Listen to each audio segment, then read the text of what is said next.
Kenya witnessed demonstrations dubbed Genz anniversary protests.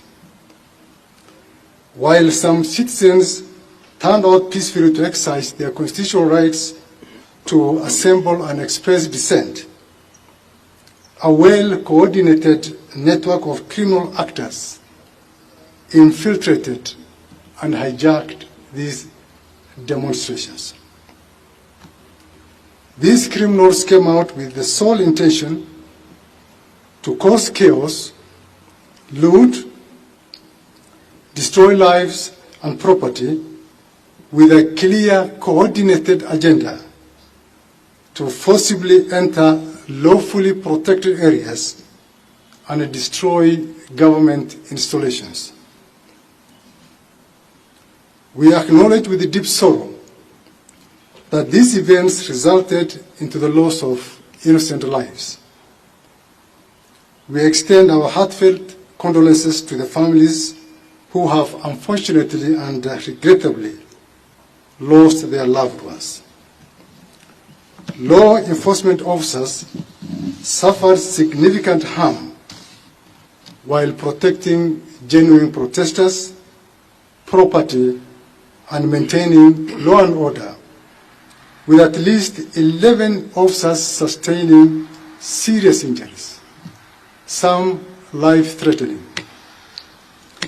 Every life lost is a tragedy that shakes the conscience of our nation.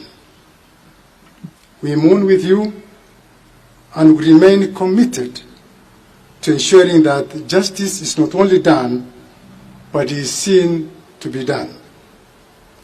No family should ever suffer such pain under the pretense of protests or the breakdown of public order.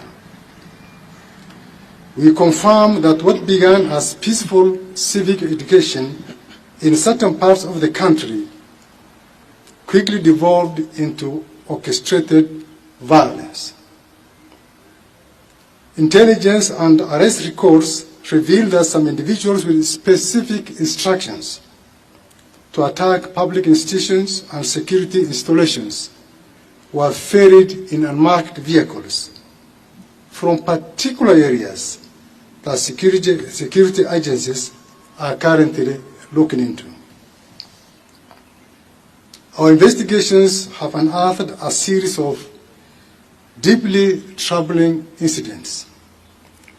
There was widespread destruction of critical government infrastructure, such as Kikuyu law courts, Kikuyu government offices, and multiple police stations, including Olkalau Police Station, Dagoretti, Gajui Police Post, and the Kamukunji Police Station, amongst others.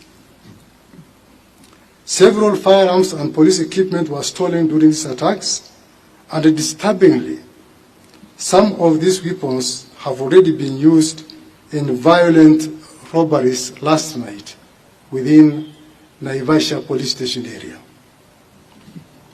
The G3 rifle that was stolen from Kikuyu Police Station was used in the commission of violent robberies within Naivasha Police Station.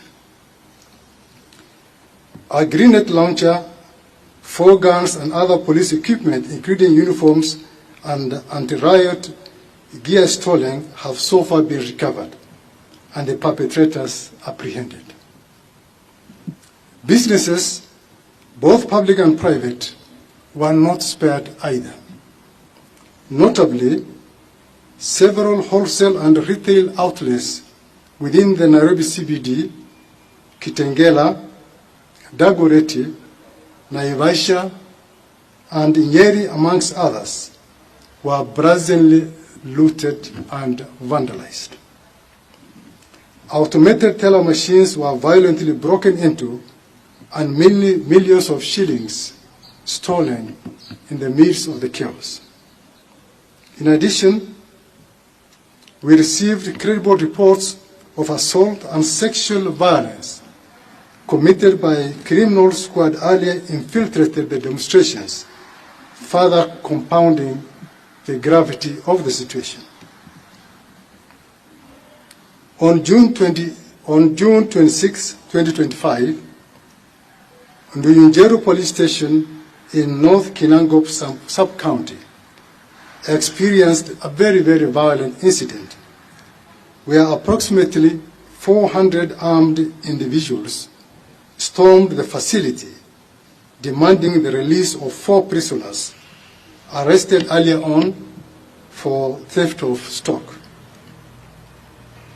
Despite the officers' resistance, the crowd overwhelmed them, resulting in the burning of the police station and the tragic suffocation and deaths of 3 suspects who were in custody, whereas one is currently hospitalized and is in a very, very critical situation.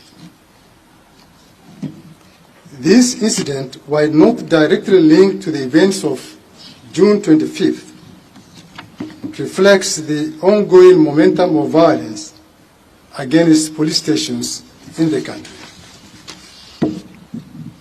a trend that continues to threaten law and order and as well jeopardize our nation's peace and security. Fellow Kenyans, we must not allow our nation to spiral into anarchy and chaos. The police will not remain passive while lawlessness threatens our collective peace and our collective security.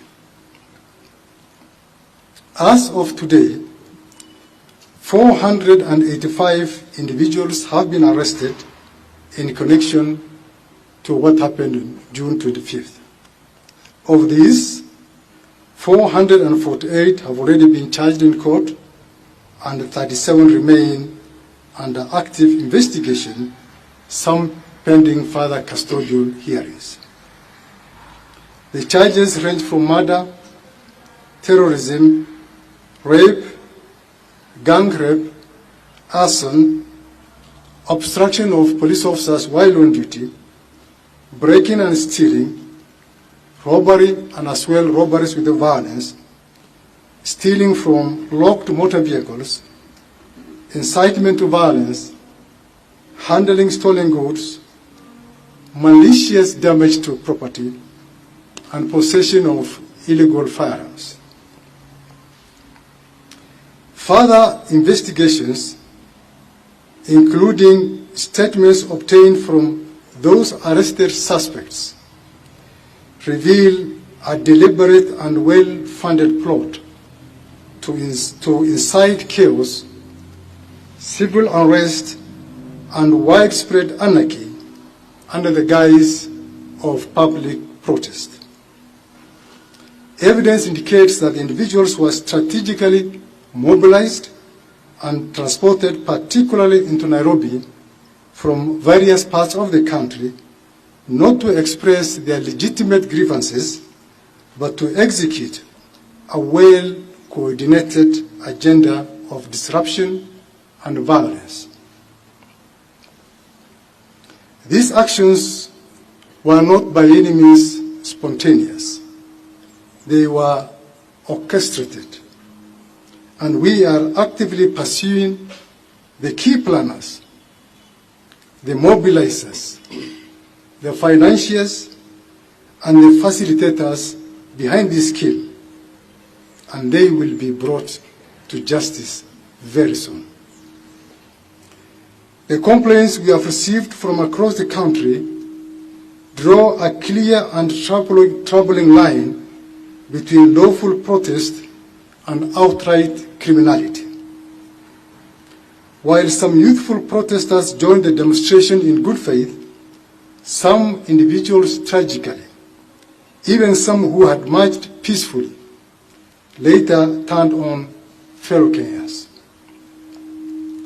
They engaged in sexual violence, theft, and broke into homes and businesses. Such acts not only violated the law, but also betrayed the very ideals the protests purported to uphold. When demonstrations descend into violence, intimidation, and destruction of property, they do not advance any cause. they discredit it. They erode public sympathy and distort the message of those who genuinely seek reform through lawful and other constructive means. It must be clearly understood that the right to protest is protected under our Constitution, no doubt, and we respect the voice of every Kenyan seeking accountability and reform. However, when a bona fide protest is infiltrated by criminal elements, it becomes a threat to national security and a threat to public safety. I must commend those who protested peacefully and distanced themselves from acts of lawlessness. Some among them became victims, themselves were attacked, robbed, or assaulted by those who took advantage of the mob. To those who orchestrated, funded, and mobilized the undermining of genuine protests, your actions are an assault to the exercise of the sovereign power of the people of Kenya. It has not gone unnoticed, and as you will be swiftly held accountable for your deeds. We call upon members of the public to continue sharing information that leads to the tracking of the stolen firearms. Actually, as this afternoon, we were able to recover one of the stolen pistols from Kikuyu police station. The stolen goods from businesses, the apprehension of the suspects, and to restore normalcy in the affected areas.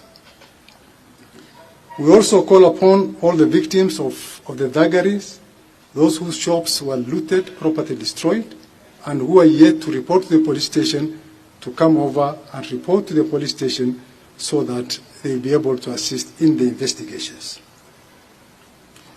To the families who lost their loved ones, to the citizens who were injured, those who lost property, and to the peace-loving citizens of Kenya, we hear you, we stand with you, and we will decisively and lawfully act in your defense. This is not just about law enforcement, ladies and gentlemen. It is about safeguarding the future of our democracy, ensuring the safety of our communities, and restoring faith in the systems that hold together our republic. Finally, we acknowledge the responsibility we bear as officers of the National Police Service and the DCI by extension to deliver justice for all victims and hold accountable those who commit crimes against innocent citizens. To fulfill this critical duty, it is essential for all Kenyans of goodwill to unite with us in eradicating the rogue elements within our society. I strongly encourage anyone with information about the individuals involved in the criminal activities that I have just cited and who are still at large to come forward and share that information with us through our toll-free hotline. Once again, I wish to reaffirm our commitment to thoroughly and promptly investigate all the criminal cases and deliver timely justice to the victims. The DCI remains steadfast and resolute in ensuring that our nation is safe and secure. Thank you very much.